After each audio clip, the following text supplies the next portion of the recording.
Amen. Purihin natin Panginoon at palakpakan natin siya. Tunay nga siya ay karapat-dapat ng ating awit, pagsamba, ng ating pagpupuri sa Kanya. At today, we are so privileged to be here.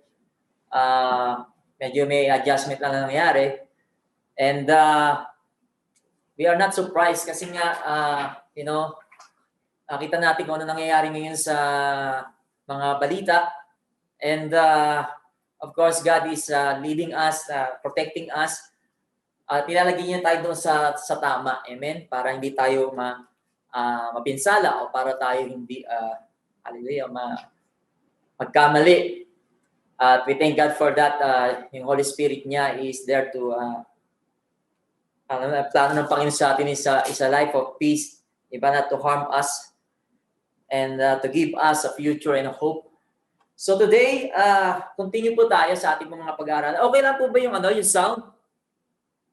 Okay po yung sound. Okay. Tuloy-tuloy na po tayo. So, ang pag-aaralan po natin today is nakasulat po sa John 8:2. Praise the Lord. We thank God because our God is not bound by time or space. At God is will never be surprised. Cannot be surprised by anyone sapagkat our God talagang sabi natin, alam niya yung mga ginagawa niya, alam niya nangyayari, alam niya yung God is sovereign God. Amen. He's all in control. And we thank Him for His word that always leading us, directing us, and even correcting us. Today we are so glad na nandito po tayo para pagpatuloy natin yung series ng pag-aaral natin about the I am. And last week po, we've been taught about the I am the door. Are you so blessed with that message? I am the door. Nakakatuwa, di ba? Sapagkat nakita natin doon na yung mga sheep niya, the sheep of His pasture, knows the voice of the good shepherd, Jesus Christ. At hindi sila sasama doon sa stranger, di ba? Because they know the voice of the good shepherd and they follow him. And the good shepherd, they call them by names. Nakakatuwa, di ba? Dahil kilala tayo ng Panginoon at ang pangalan natin, tinatawag niya tayo sa ating pangalan, ganun niya tayo ka-personal na kakilala. Amen. Today, of course, it is our desire to know more about our Lord, our God. And today sa John 8:12 po, ito po yung ating teksto ngayon sa hapon na ito. At ayan po nasa screen nyo, ang sabi doon, Jesus said, I am the light of the world. Na mababasa po sa John 8:12. So ito po ang nangyari po itong conversation ito ng ating Panginoon with the Jews, the Pharisees, at ang kanyang mga disciples, of course, ay nandoon. At ito po ay nangyari nung time ng Feast of Tabernacles. Yan po, yung ating tutunghayan mamaya. Medyo rewind lang po tayo kung paano po nagsunod-sunod yung mga events na ito. Remember in John 6, when we studied about the lesson about I am the bread of life. I am the bread of life. I am the bread of life na kung saan doon sa isang synagogue sa Galilee, Jesus talked to this crowd na naka-experience o nakaranas ng kanyang himala doon sa 5,000 men and more than 5,000 people na pinakain ng ating Panginoon through 5 loaves of bread and 2 fish. So, after po ng mangyayari na yon, nag-uwian na po sila, and then Jesus Christ, amen, stayed in Galilee. Yan po yung nasa John 7. John 6 po, I am the bread of life. In John 7, titingnan lang po natin yung mga series ng mga ginawa natin Panginoon. Sa John 7 po, doon po sa verse 1, sabi doon, Jesus walked in Galilee. At yung time po na yon ay malapit na yung Feast of Tabernacles. Siguro marami sa atin hindi nakakaalam kung ano yung Feast of Tabernacles. medyo pasadahan lang natin ng konti. What is Feast of Tabernacles? Ito po yung isang pinagse-celebrate ng mga Hudyo, ng mga Jews o mga Israelita, na ito po ay reminder sa kanila sa instruction ng Panginoon na sinabi sa Leviticus 23, kung saan, because when they were passing the wilderness, when they're on their journey, sila po ang mga Israelita ay naninirahan sa mga tents.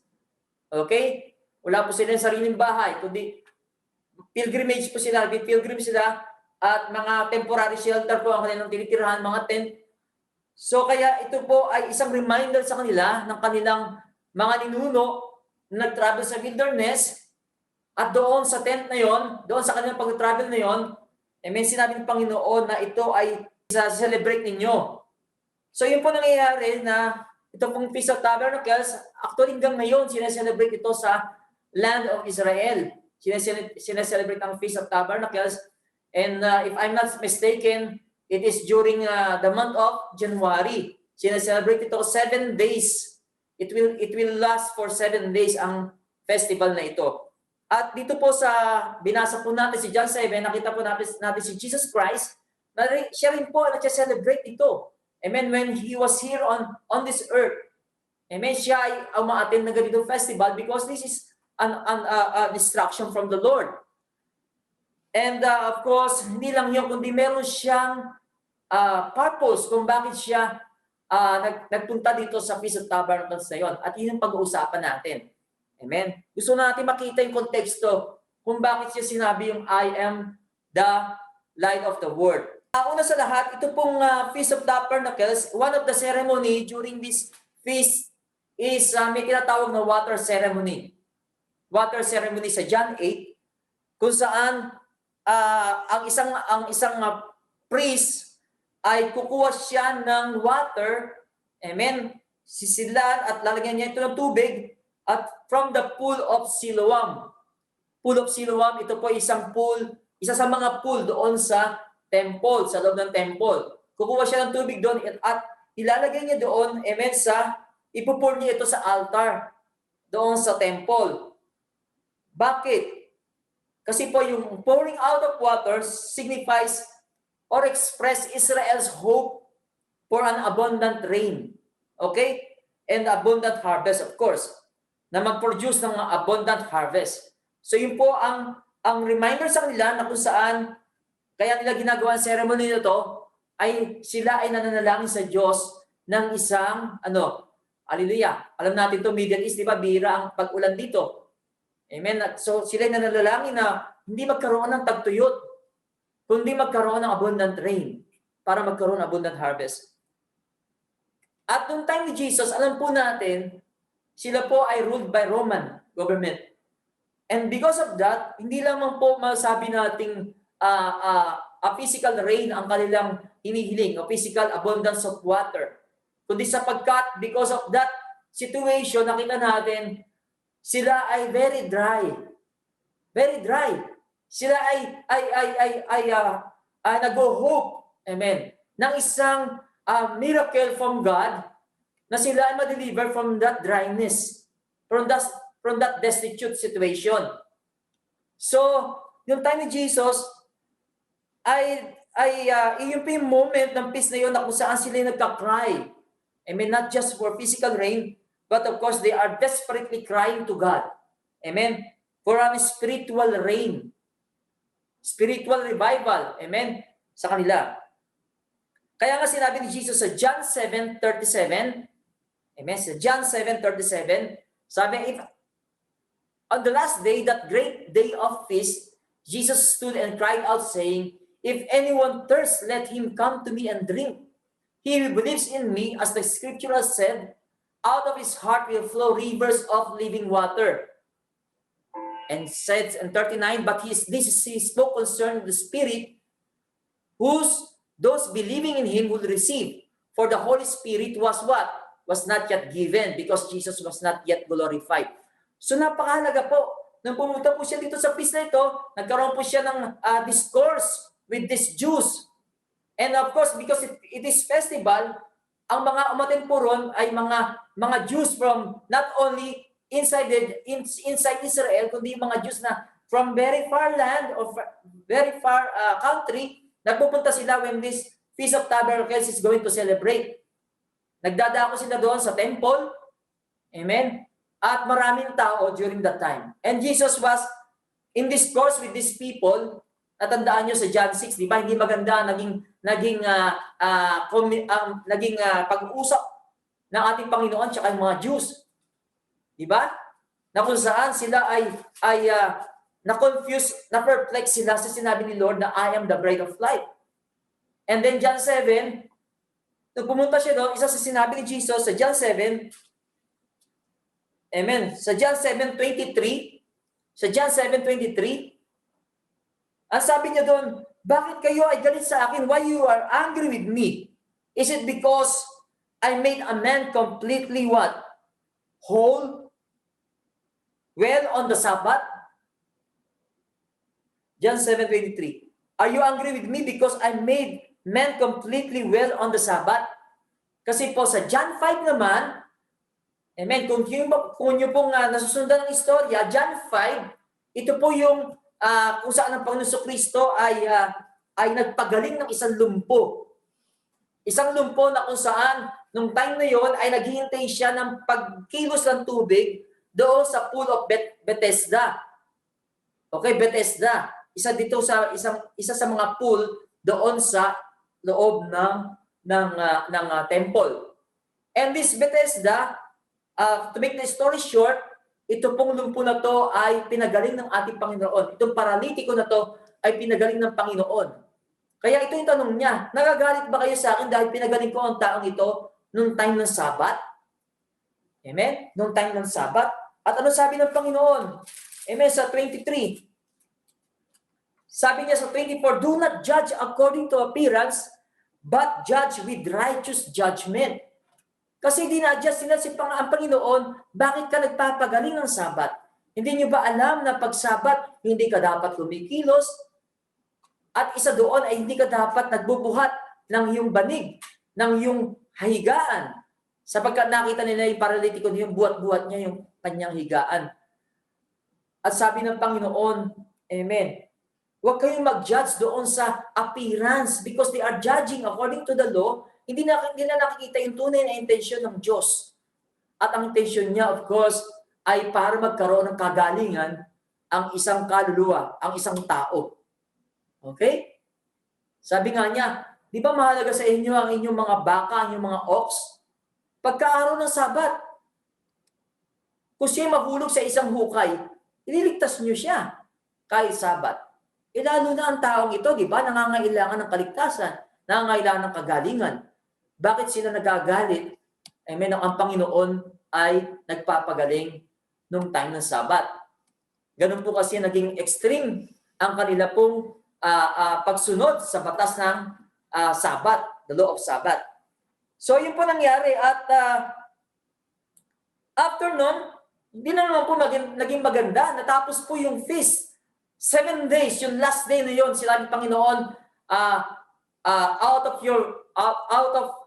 your belly will flow rivers of living water. He's talking about the Spirit. At hindi rin ito naintindihan ng mga tao. At yung huling araw ng festival, the 7th day, naghiwa-hiwalay na po. Ang mga tao umuwi sa kanilang lugar, sa kanilang mga tahanan, kanya-kanyang tahanan, and Jesus went to Mount Olives. John 8.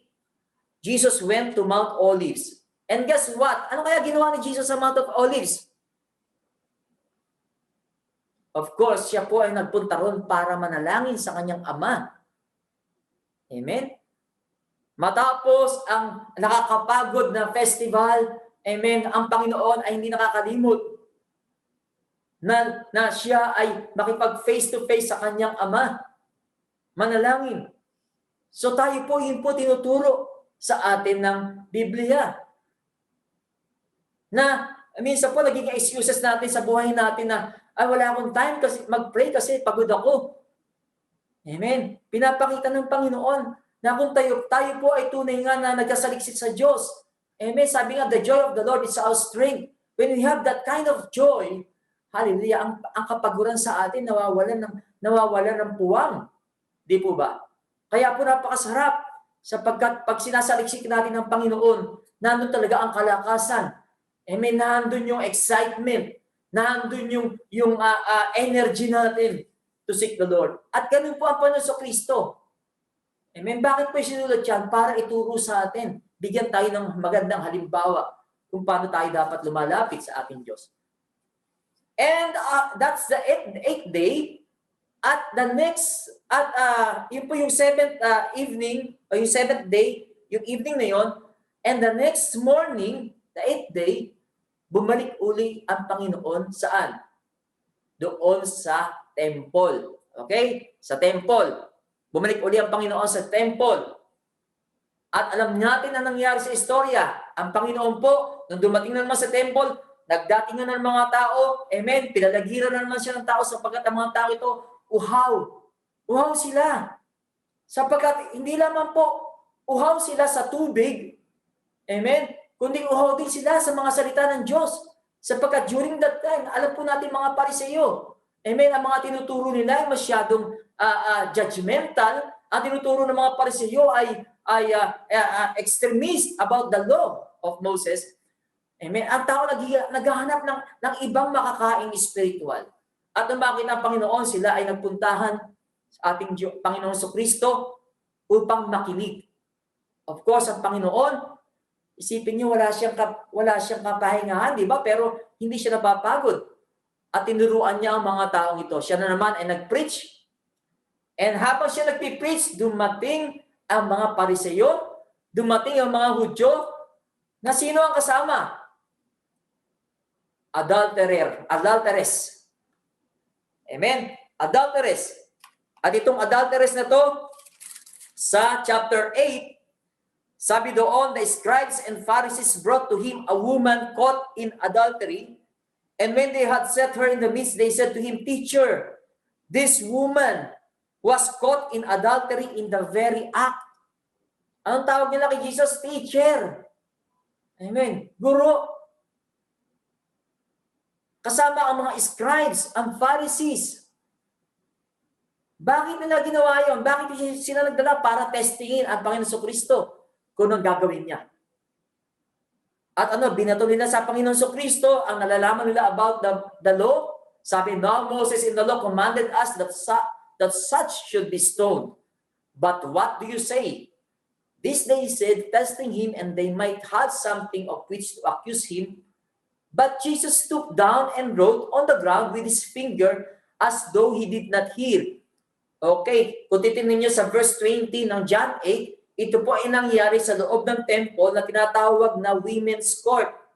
Okay? Ang temple po, marami po yung mga division. Merong women's court, men's court, Gentile court, amen, yung holy place, holy of holies. Ito pong women's court, nandito po yung treasury.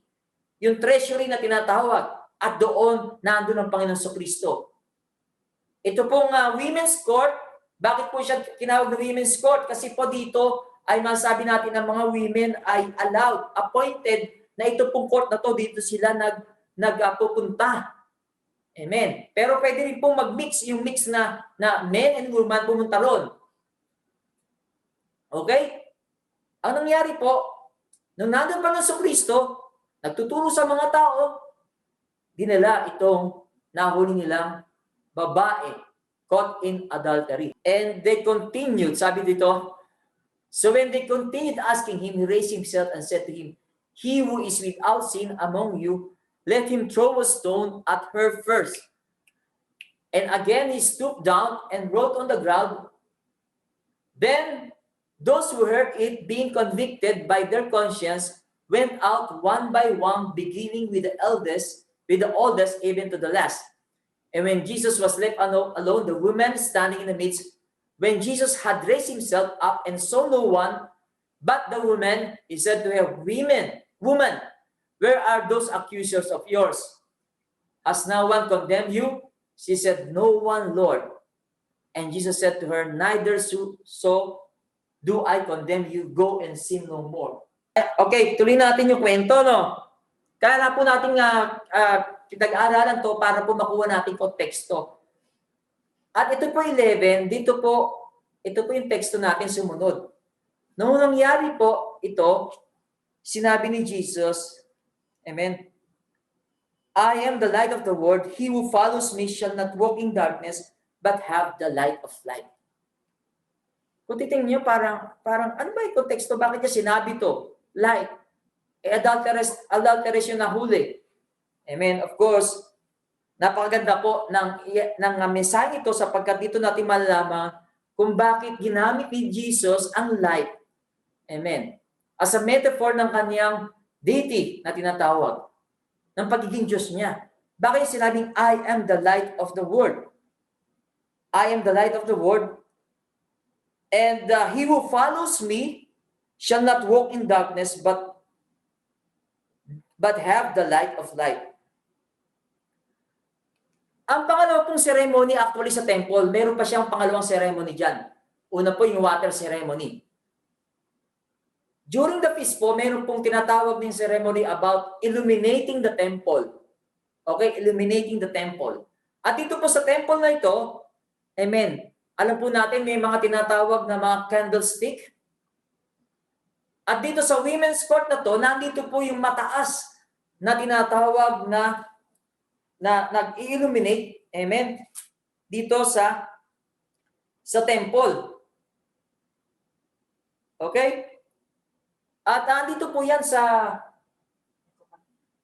picture na actually na isa sana nating pwede makita para magkaroon tayo ng idea. So ito pong temple court na to, itong women's court na to, meron po siyang mataas na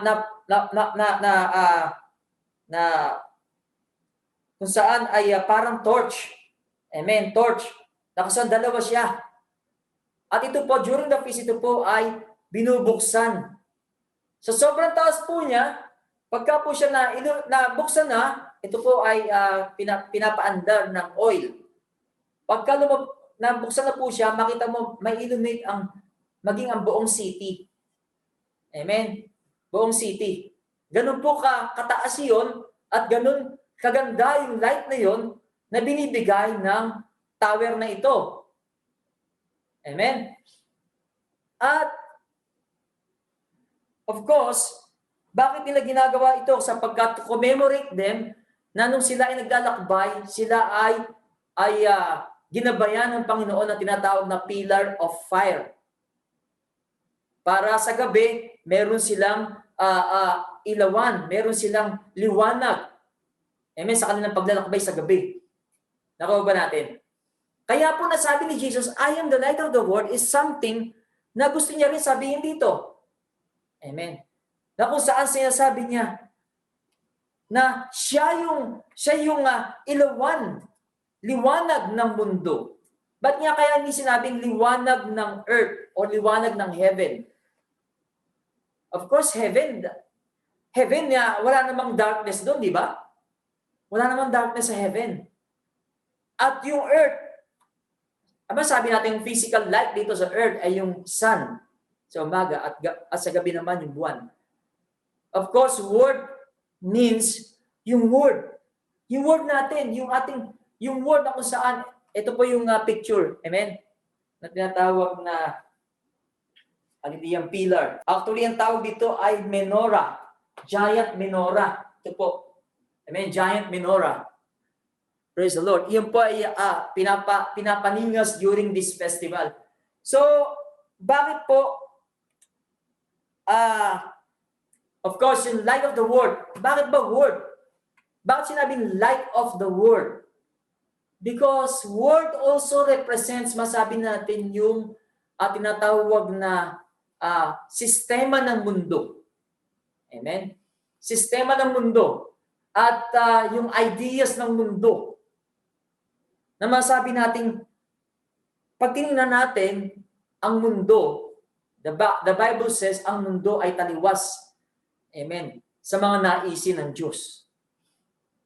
Okay? Kaya nga sabi, do not love the things of the world. If you love the things of the world, the love of the Father is not in you. Right? The things of the world, the lust of the eyes, the lust of the lust of the flesh, the pride of life, is not of God. It's in the Word. So yung sabi na, darkness, bakit ba may darkness? Tanong natin, bakit may darkness sa mundo? Of course, there's darkness sapagkat because walang light, the absence of light, there's darkness, di ba? Amen? Kaya nung mag-create ang Panginoon, hindi niya kinreate ang darkness. Nandun yung darkness. Right?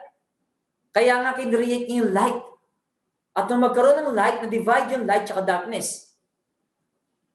And here, why Jesus was saying, I am the light of the world? Una, dito natin, yung pagka-claim ng ating Panginoon is one of the 7 I am. Okay? So when he was standing in that treasury, in that women's court, ay, yung sinabi natin, merong giant menorah doon, na nung dinaling babaeng ito, meron siyang gustong sabihin sa mga taong ito. Commemorating to them na ako, amen, ako yung ilaw na kailangan nyo sa mundong ito. Sapagkat sa mundong ito, puno ng kadiliman. Kaya kailangan nyo ako na liwanag. I am the light of the world. At sabi daw, kung sino man ang susunod sa akin, ay hindi na siya lalakad sa kadiliman, kundi magkakaroon siya ng ilawan sa kanyang buhay. Okay?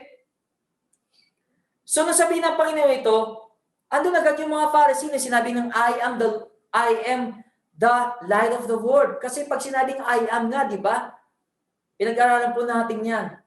Jesus is crossing the boundary pag sinabi niya I am. Kiniklaim niya ang kanyang Godhead, ang kanyang deity. At kaya yung Pharisee nag-react agad. Ano sabi ng mga Pharisee sa kanya? Hindi kami naniniwala sa iyo kasi patotoo mo, hindi totoo. You're just witnessing about yourself. So your witness is not true. Okay? So how can we relate on these things? Nakita po natin yung mga nangyari. Pero tayo po, bakit po tayo nandito? Of course, ano yung sinisik natin kay Lord? Paano tayo makaka-relate?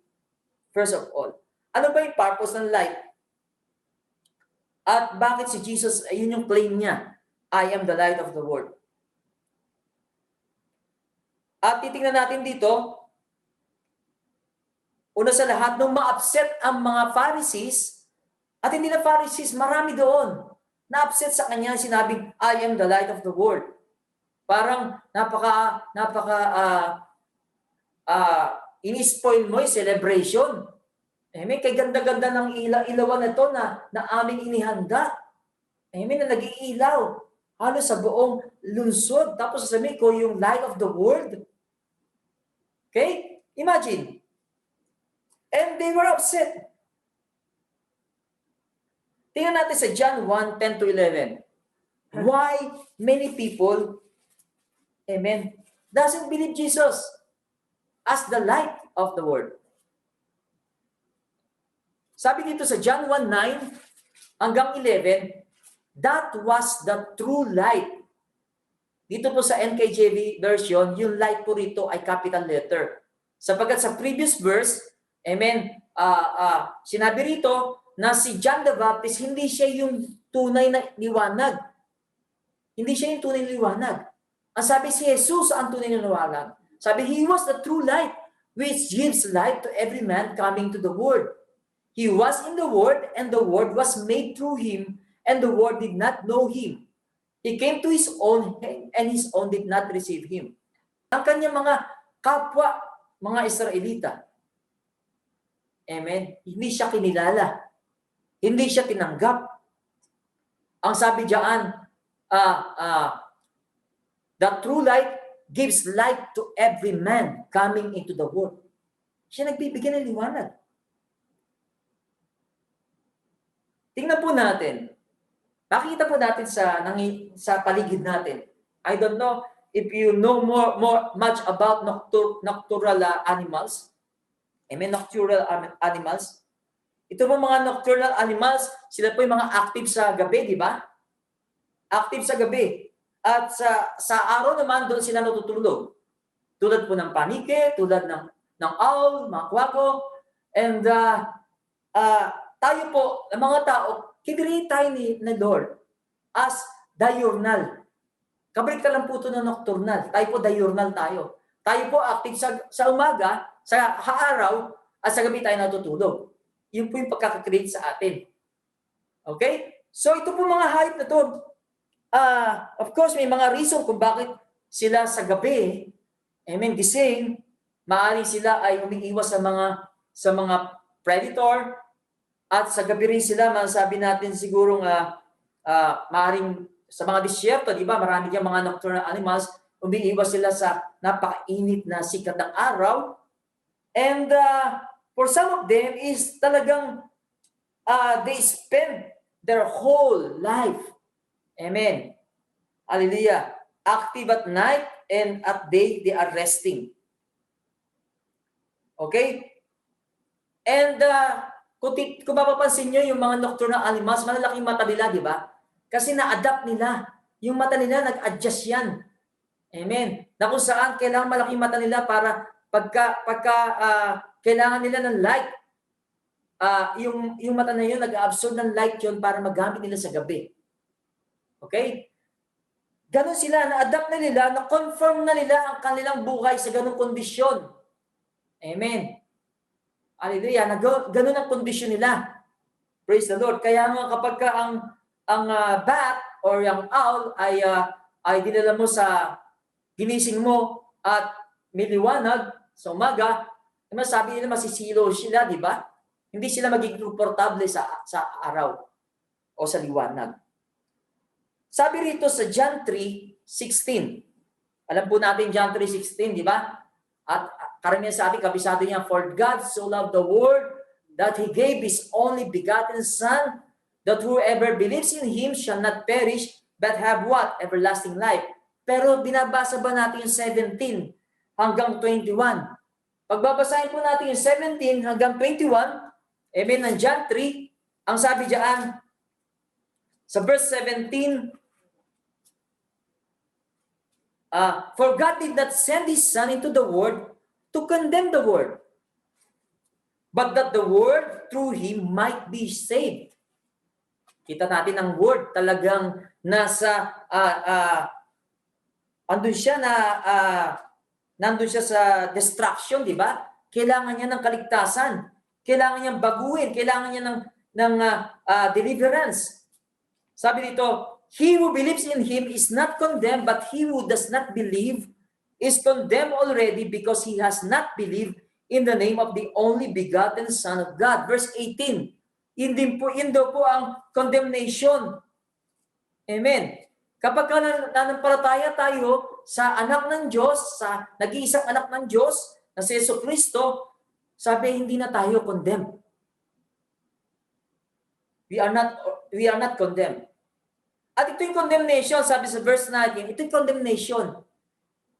That light has come into the world, and men love darkness rather than light, because their deeds were evil. Okay? For everyone practicing evil hates the light and does not come to the light, lest his deeds should be exposed. But he who does the truth comes to the light, that his deeds may be clearly seen that they have been done in God. Nakikita po natin dito, di ba?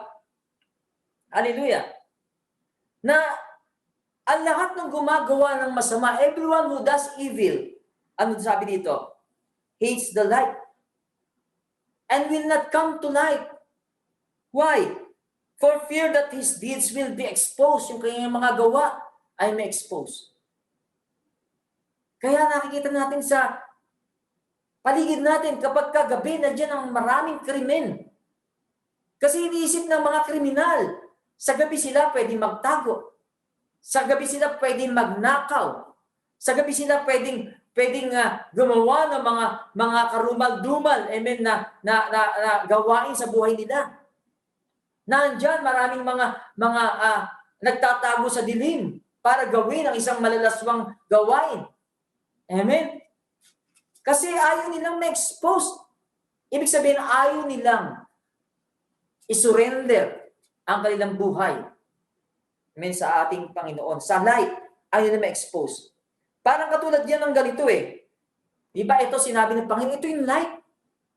Ito yung pagka kayo ay sumunod sa akin, hindi na kayo lalakad doon sa dilim. Magkakaroon na kayo ng buhay. Amen. Light. Tingnan natin ang nangyayari ngayon. Ito pong COVID. Parang ganito po rin ilustrasyon. Kung ang isang pasyente, kung isang tao ay nagkaroon ng COVID at nagkaroon siya ng severe symptoms, hindi na siya makahinga, kailangan na niya ng ventilator. Amen. Ito po, may mga taong ganun na mamamatay na lang sila, ayaw pa nilang tanggapin yung ventilator. Parang ganun sinasabi ni Jesus.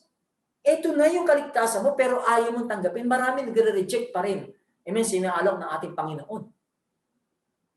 Tulad ng isang tao na malulunod na lang, at nung hinagisa mo ng life boat or life jacket, amen, ayaw niyang kunin.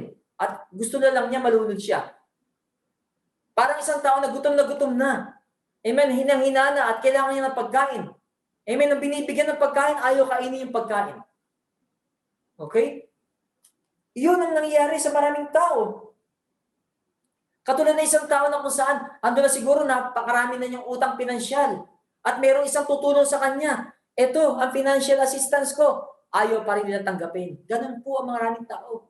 Ganun sila nire-reject ang buhay na pinagkakaloob o inahandog ng ating Panginoon sa kanila. Right? Nung sinabi dito, why? Because their deeds are evil. Bakit nagiging evil deeds? Naging masama. Sapagat of course, ang layunin ng Diyos ay mabuti. At kung tayo may mga pansariling nais na taliwas sa nais ng Diyos, of course, yun po ay gawa ng masama. Ganun lang po yun. Hindi po pwedeng magkapareho siya. Amen. Yung mga pansarili nating nais, yung ayaw natin magpasako sa Diyos, yun po ay wickedness na matatawag. Yun po ay kasamaan ng tao. Ayaw magpasakop sa Diyos. At gano'n na lang nila nire-reject ang napakagandang inaalok. Ang handog ng ating Panginoon ng kaligtasan. Ang handog ng kaliwanagan. Ang handog ng buhay. Amen. Kaya nga nung sinabi yung I am the light of the world, makita natin aspeto ng sinasabi ng Panginoon. Because light exposed darkness. Light exposed darkness. Nung sinabi ni Jesus, sinabi ni John, amen, sa 1 John 1, amen, verse 5, ang sabi doon, this is the message which have heard from Him and declare to you, that God is light. In Him is no darkness at all. Wala siya anumang bahid ng kadiliman. At sabi niya, if we say that we have fellowship with Him, we walk in darkness, we lie and do not practice the truth.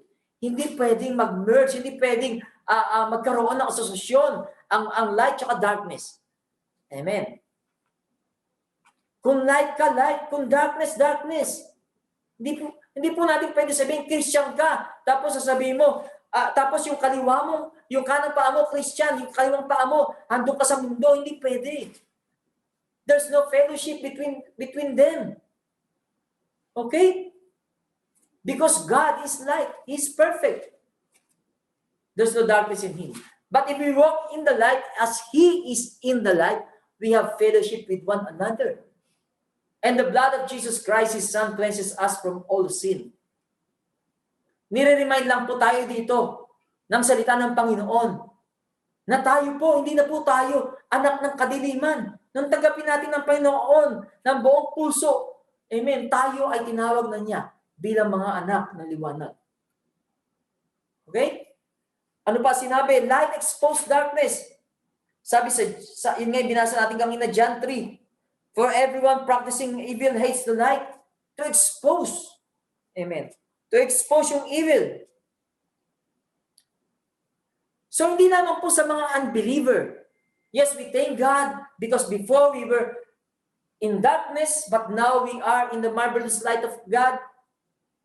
Amen. Hindi lang yung unbeliever na naging believer. Hindi lang yung tao na nando sa darkness na napunta na sa liwanag. Tayo rin mga nasa liwanag.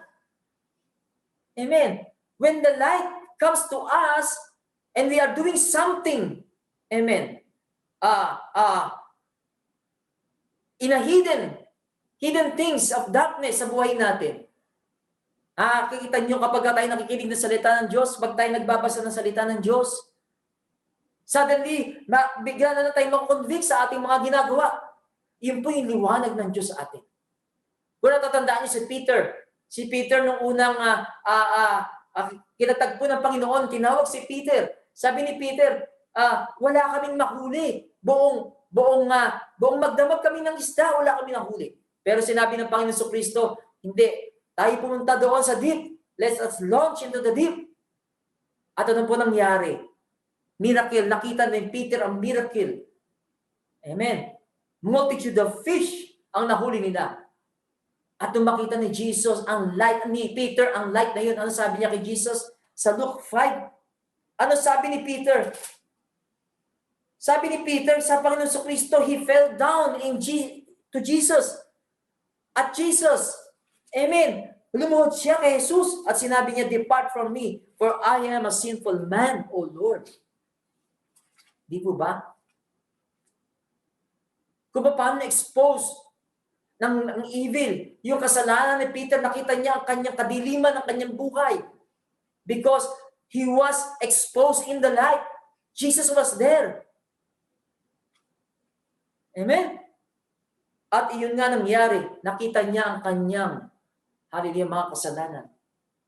Ganito po nangyayari sa ating mga anak ng Diyos. Right? We are still in the process. God is dealing with us in the process of removing yung mga darkness sa buhay natin. Kaya po dapat hindi po tayo matigas ng puso. Amen. Si Peter po, hindi siya nag-pretend na okay siya. Hindi siya nahiya na mag-repent sa harapan ng nakararami at lumuhod sa harapan ng ating Panginoon.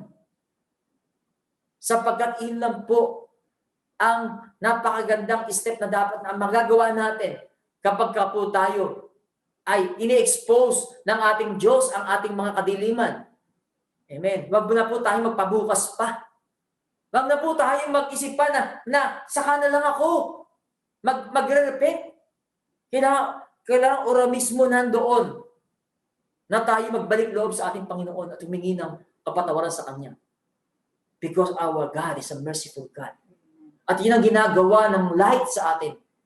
Not to condemn us, but what? To expose yung darkness natin. Sapagkat kailangan natin, amen, hallelujah, ng light na ito. Sapagkat sa buhay natin, maraming mga, sa surrounding natin, amen, may mga darkness na kuminsan nga, hindi rin natin napapansin na mismo sa sarili natin.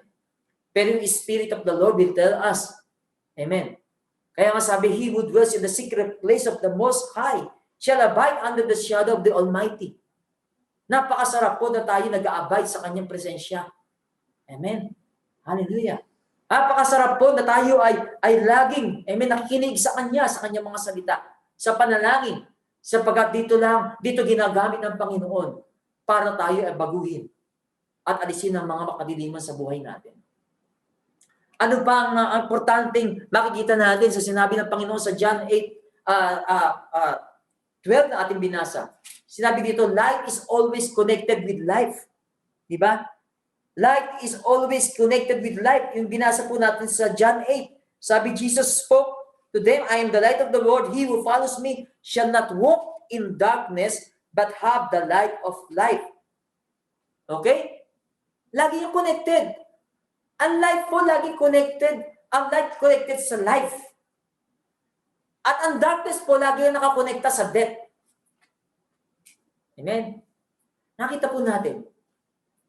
Pagka light po, nandun yung clarity ng ating mga ginagawa. Pag tayo nagtatrabaho, kailangan natin ng ilaw, di ba? Para makita natin yung ginagawa natin. At magawa natin ito ng maayos. While darkness, amen, nandun yung confusion. Okay? Nandun yung confusion. Nandun yung tulad ng isang bulag. Di ba, kakapa-kapa? Nakita natin ang buhay ng isang bulag. Napakahirap, di ba? Amen? Ang mahirap nga lang, yung mga tao, kala nila, sila'y nakakakita. Pero sila ay namumuhay sa kadiliman. Because of their deeds, nakita natin yung mga darkness nila sa kanilang mga ginagawa, mga evilness nila na ginagawa. Okay? Kaya sabi ng Panginoon sa John 1 verse 1, in the beginning was the Word, and the Word was with God, and the Word was God. He was in the beginning with God. All things were made through Him, and without Him nothing was made that was made. In Him was life, and the life was the light of men, and the light shines in the darkness. And darkness did not comprehend. Nung dumating po, doon, nakita natin sa Genesis, di ba? Nandun na yung Word of God. Nandun na si Jesus, which is the Word of God. Amen? He was in the beginning with God.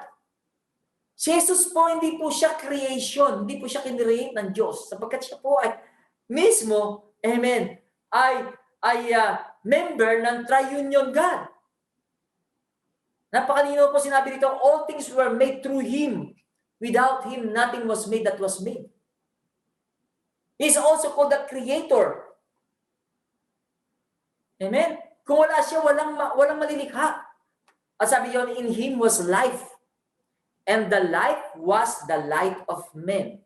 Kita natin connection lagi, di ba? Life and light. Nung time po na kinirate ito, di ba? Sabi doon, the earth is void. The earth is void and darkness is over the face of the deep. And God said, let there be light. And there was light. Nung dumating ang light, di ba? Yung darkness cannot comprehend. Hindi pwedeng pigilan ng darkness yung ilaw, yung liwanag. Darkness cannot overcome light. Amen. Of course, light overcomes darkness. Wala pong kayang gawin ang darkness. When light shines, amen, darkness cannot do anything. It cannot overcome light. So yun po, lagi may connection sila. And sabi nga ni Jesus sa pinag-alaman natin 2 weeks ago, di ba? I am the breath of life. Amen. Kaya sinabi niyang light, I am the light of the world. Sinasabi niya, siya yung buhay. Siya yung buhay na dapat piliin ng mga tao. Siya yung light na dapat na sundin o sundan sa ating buhay. Yung pong word, yung word of God, ito po nagbibigay sa atin liwanag ang salita ng Diyos. Right? Tayo po mga manampalataya, tayo mga anak ng Diyos is may mga uncertainties tayo na kinakaharap, especially this time, di ba? Uncertain moments in the history of the world.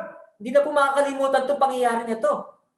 At tayo po nabuhay sa panahon na to ng uncertainty. So ano po dapat natin gawin? Amen? Ito po yung light. Ito may magdidirect sa atin. Sa nangyayari ngayon sa panahon na to.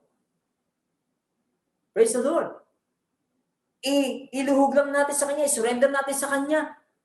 Amen? Ang ating buhay, ang ating mga desisyon, ang ating mga plano. Maaaring bago mag-COVID, meron na tayong plano. After 5 years, di ba? Ang gagawin ko sa mga buhay ko? After 10 years, ito na yung plano ko para sa pamilya ko. Eh, biglang nag-COVID. Biglang nagkaroon ng pandemic. Di ba? Praise the Lord. Pero kung tayo po nagpaplano, Lord, ito po yung mga plano ko. Sa'yo ko inilalapit. Amen. Turuan mo ko, gabayan mo ko. Ito ba yung tama sa mga gagawin ko? Kung bibigyan mo pa ako ng buhay, 5 taon, ito yung nais ko sanang gawin para sa aking pamilya. Pero mangyayari pa rin kalooban mo. Dapat ganun tayo nagpaplano. Naayon sa kanyang kalooban. Kaya kung may mangyari man, di ba? Hindi tayo madidisappoint. Kasi nakasurrender sa kanya yung mga plano natin. Hindi tayo matatakot. Kasi isinabit natin sa Diyos ang mga plano natin. Okay? Na Lord, ikaw may control nito eh. Okay, nangyari to pero alam ko. Amen. Hindi mo ko pababayaan kasi isinurrender ko sa iyo ang lahat ng sa aking buhay. Sapagkat alam ko, ikaw yung liwanag. Ikaw yung nakakaalam ng the best para sa akin, ng the best para sa aking pamilya. Kaya po itong salita ng Diyos, napakahalaga po. Amen. Noong dati nagreklamo tayo, wala akong time magbasa ng Word of God because busy ako sa trabaho. Ngayon nagkaroon ng pandemic, na-lockdown. Amen. Yung iba, work from home. Yung iba na walang trabaho pa nga eh. In which, hindi ko naman sinasabi yung mabuti yun, pero makita natin, tingnan natin maganda yung idululot ito. Dati nagreklamo tayo ng oras, ngayon marami tayong oras. Biniyayaan tayo ng maraming oras. Ano ginagawa natin sa oras na iyan? Na dati nating hinahangad. Ha? Lalo ba tayong napalapit sa Diyos o lalo tayong naging tamad, naging complacent, o lalo tayong naging umasa na lang sa iba at di na tayo umasa sa Diyos? Amen? Sapagkat dito po sa salita niya, Word of God, Jesus is the Word of God. He is the light of the world. Amen. Nagkakaroon tayo ng clarity.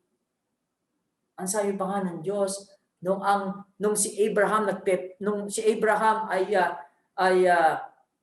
aminit ng Diyos at ang Diyos may plano para supuin, para lipunin ang Sodom at Gomorrah.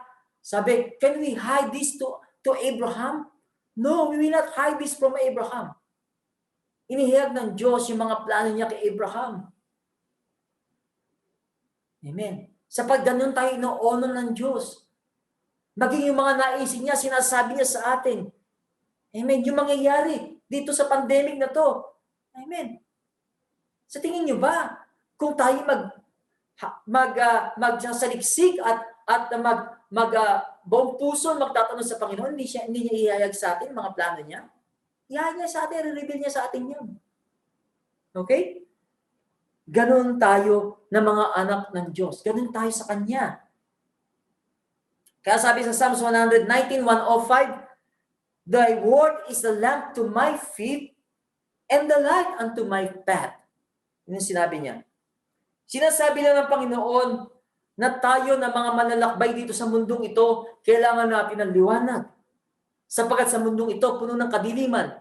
If you remember, if you will think of it, na yung time ni Jesus, wala pang mga sewa, wala pang mga dewa, wala pang Meralco, wala pang mga ilaw na yan.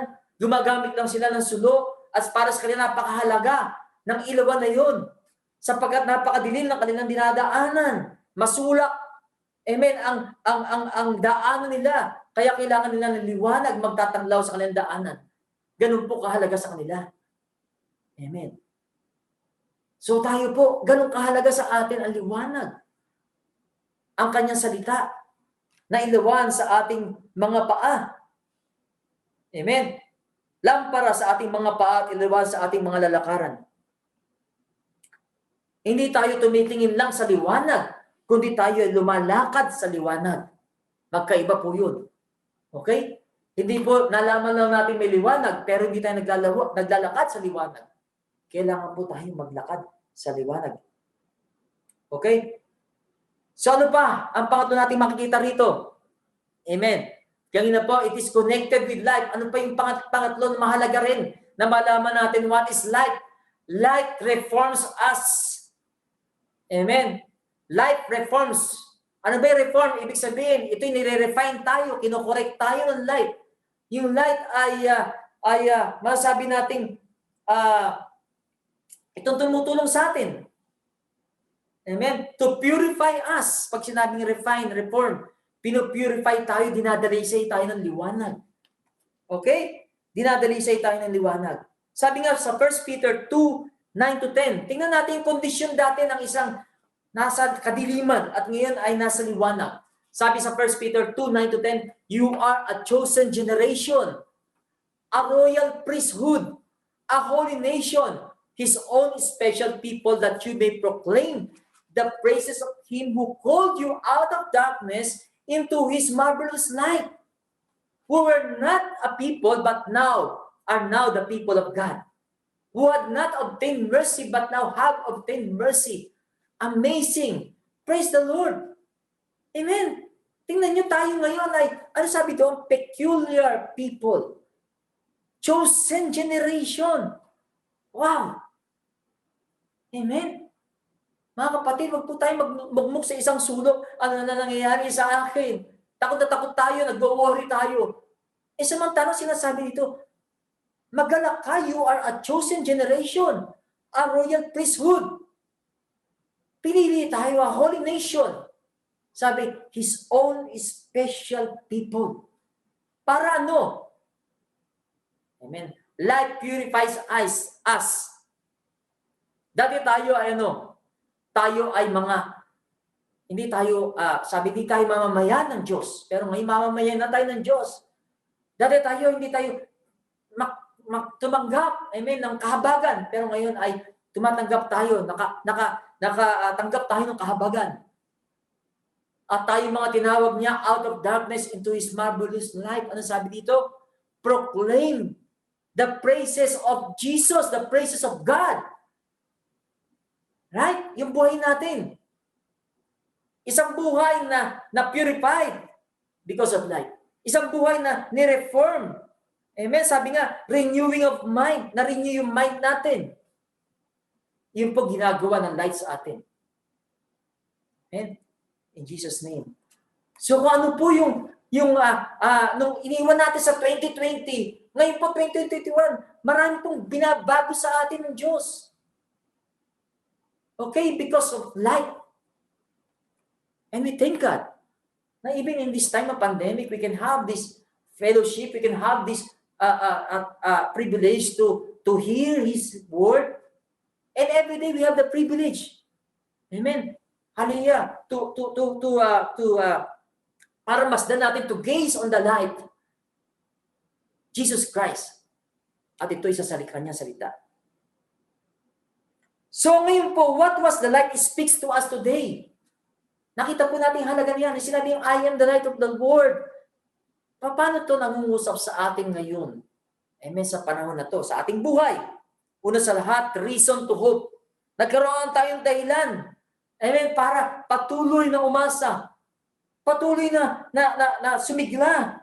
Sabi sa Isaiah 60, verse 1, arise, shine, for the light has come. Amen. Arise, shine, for the light has come, and the glory of the Lord is risen upon you. For behold, darkness shall cover the earth, and deep darkness the people, but the Lord will arise over you, and His glory will be seen upon you. The Gentiles shall come to your light, and kings to the brightness of your rising. Napaka-privilege natin, mga kapatid. Napaka-blessed natin. Napaka-favored natin. You know, there are lots of people are losing hope because of the darkness that is hovering our generation now because of this pandemic. Ang dami po. In the hopeless situation ng kanilang buhay. Katulad ng isang kuweba, di ba? Nasa isang loob sila ng kuweba na puno ng kadiliman, wala silang makitang liwanag. Amen. Noong una, nakita nila liwanag, magkaroon lang ng vaccine. Amen. Mababago na siguro ang pangyayari nito, mawawala na yung pandemic pag nagkaroon ng vaccine. Yung nakita nila liwanag. Nagkaroon ng vaccine. Ano ba pinagbago na magkaroon ng vaccine? Is there really great things that had changed? Ang ibig na sabihin, hindi yan ang tunay na liwanag na dapat inaasahan ng tao. Ang ating hope, ang ating pag-asa ay ang tunay na liwanag, ang ating Panginoon sa Kristo. Kaya sinabi, arise and shine. Sinasabi niya, kayo, tayo, na mga chosen generation, arise and shine. Amen. For the light has come. Tayo mga anak ng liwanag. Dumating sa buhay natin. At yung kanyang kalawalatian, the glory of the Lord has risen upon us. At hindi lang yun. Amen. Sabi dito, the Gentiles shall come to your light, and the kings to the brightness of your rising. Sabi sa verse 3 of Isaiah 60. Sabi, Gentiles, yung mga tao sa mundo. Amen. Pag sinabing Gentiles, sila yung mga unbeliever. Amen. Mga hentil. Sabi, shall come to your light. E paano po kung nagkaroon ng pandemic, tayo yung unang-unang natatakot, nakikita tayo ng mga tao, Christian ba yan? Ba't parang sila pa yung mga nangangatog sa takot? Sila pa yung mga iyak ng iyak, sila pa yung lagi nagwo-worry. Anong liwanag makikita? Wala. Di ba? Anong glory makikita sa atin? Hindi makita yung glory ng Diyos sa atin. Okay? Nagkaroon ng konting pagsubok. Ano na? Lupay-pay na agad. Pero hindi sinasabi sa atin ng Panginoon. Sabi niya, arise, shine. Nasa iyong liwanag. Amen. At yung mga hentil na yan, na nandun sa kadiliman. Amen. Pag nakita ang yung liwanag, sabi, the kings, even yung kings, yung mga nasa palasyo, na puno ng liwanag o ilaw ang kanilang palasyo, will come to the brightness of your rising. Can you imagine that? Have you prayed for that? Are you ready for that? Alam nyo, iyan ang isa sa panalangin ko. Lord, kung gusto mong gamitin ako sa hari, ikaw na makakagawa nun. Naisip na ba natin yan? Lord, ako po ay instrumento mo lang. At nakikita ko itong mga kasama ko, amen, itong kasama ko sa office, itong manager ko, itong may-ari ng office namin, amen, itong mga mayayaman na to na nandun naman sa kadiliman, amen, sabi ng Panginoon, they will come to the brightness of our rising. Meron ako na liwanag. Nasa liwanag na yun, amen, ay mapopokus ang kanilang mata. Amen, makita nila ang kaluwalhatian ng Diyos sa buhay ng bawat isa sa atin. Praise the Lord. Paano tayo nagkasalita? Paano tayo nag-iisip? Nakikita ba ang liwanag sa buhay natin? Paano tayo lumalakad sa buhay na ito? Kung tayo, sabihin natin born again, tapos yung buhay natin, same thing lang ng ginagawa nila. Anong pagkakaiba? Right? Sa tingin nyo, sila ay mainggan niya na ano ba yung Jesus na sinasabi mo? Kung ang buhay mo, ganun pa rin. Ganun ka pa rin mag-isip, magsalita. Amen? Yung ginagawa ng mundo, yung ginagawa mo, mga kapatid, yan po ang masasabi nating liwanag na nagkasalita sa atin sa ating buhay, lalo na sa panahon na ito. There is reason for us to hope. Hindi lang tayo, mga tao. Amen. They will see that hope. At ang nais ng Diyos na gamitin tayo ng Panginoon. Ano susunod? Reason to hope.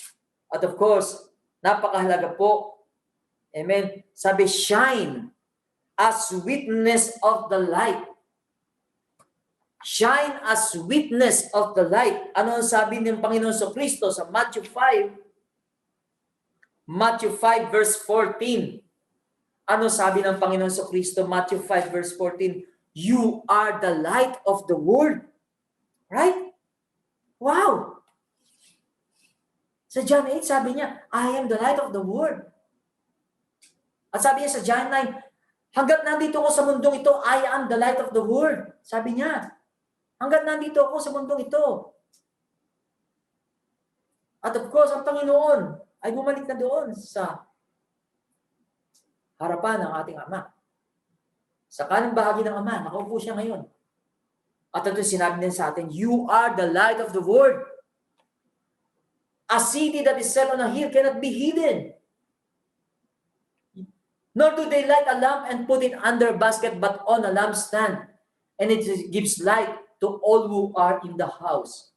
Let your light so shine before men that they may see your good works and glorify your Father in heaven. Tayo po yung witness ng light. Ang witness natin ano? We are the light of the world. Right? Amen? Naalala ko isang sikat na awit, di ba? Sikat na awit na kinanta nung patagal na. Siguro alam niyo itong awit na sabi, we are the world. Kanta ng mga sikat na mga tao, we are the world. Pero tayo hindi. We are the light of the world. Yun yung sinabi sa atin ng Diyos. Hindi tayo mundo. Tayo ay liwanag ng mundo. At yung liwanag na yun, di yan tinatago. To be a witness.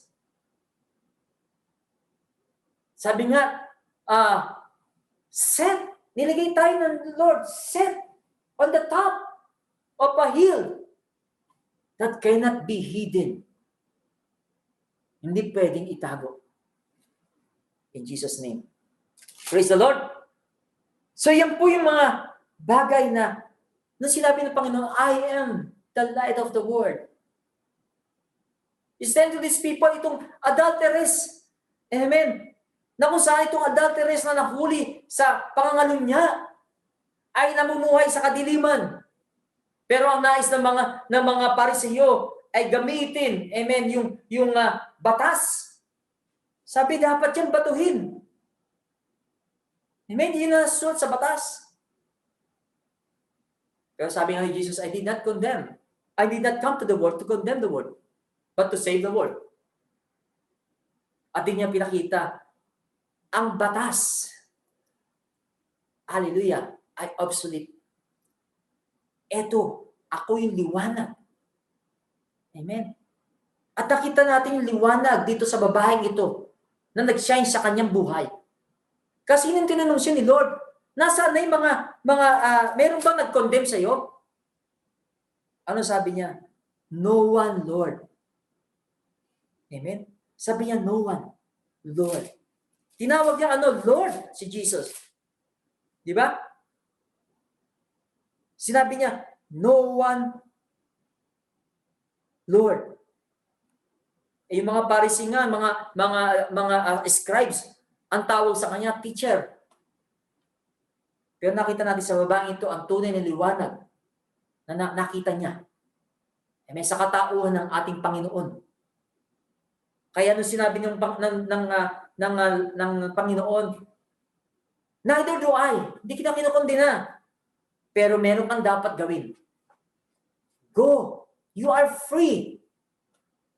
But sin no more. Malaya ka. Amen. Nasa iyo ang liwanag. Natagpuan mo ang liwanag.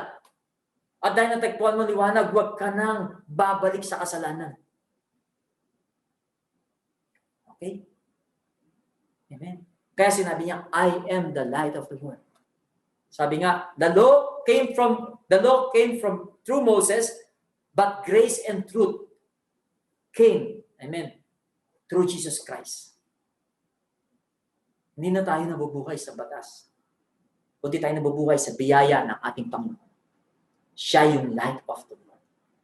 Na kung saan tayo ay patuloy, amen, hallelujah, na nasusunod sa ating Diyos, sa ating Panginoon. Hallelujah, sa liwanag nito, nandun ang buhay. Praise the Lord. Purihin ang Panginoon. At dito po tayo magwawakas sa ating pong pag-aaral. Amen. I am the light of the world. Purihin ang Panginoon, palakpakan natin siya. So are you prepared every moment, amen, sa buhay natin? Hallelujah. To tell others about the light? Sabi, you are the light of the world.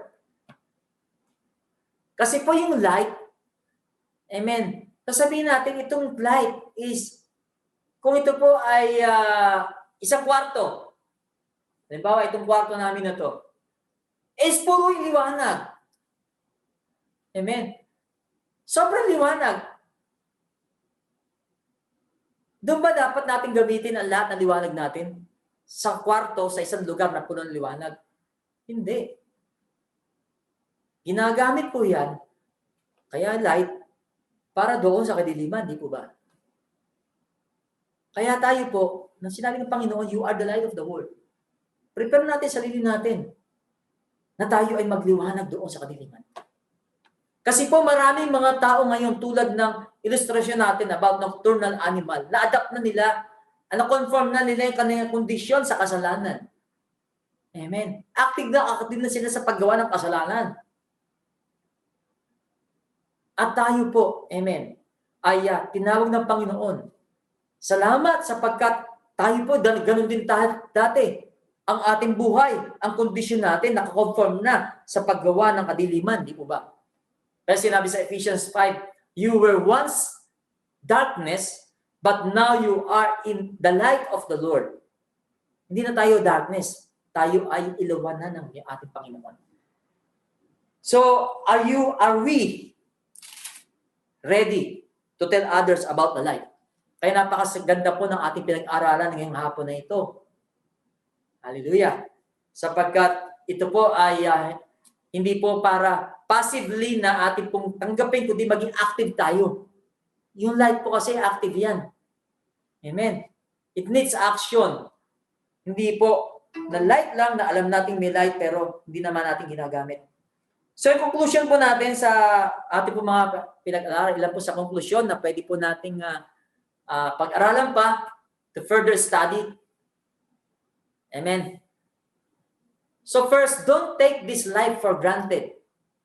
Don't take this life for granted. Alam niyo yung buhay natin. Amen. Tayo pong mga tinawag ng Panginoon. Napaka-precious po. Nalaman natin yung kahalagahan ng buhay sapagkat ang Panginoon Kristo binigay niya ang buhay para tayo magkaroon ng buhay. Dati po tayo nasa darkness, dati po tayo nasa kamatayan. Amen. But the light has come to us, wag po nating sayangin. Hallelujah. Yung buhay po natin dito sa mundong ito, that's how precious it is.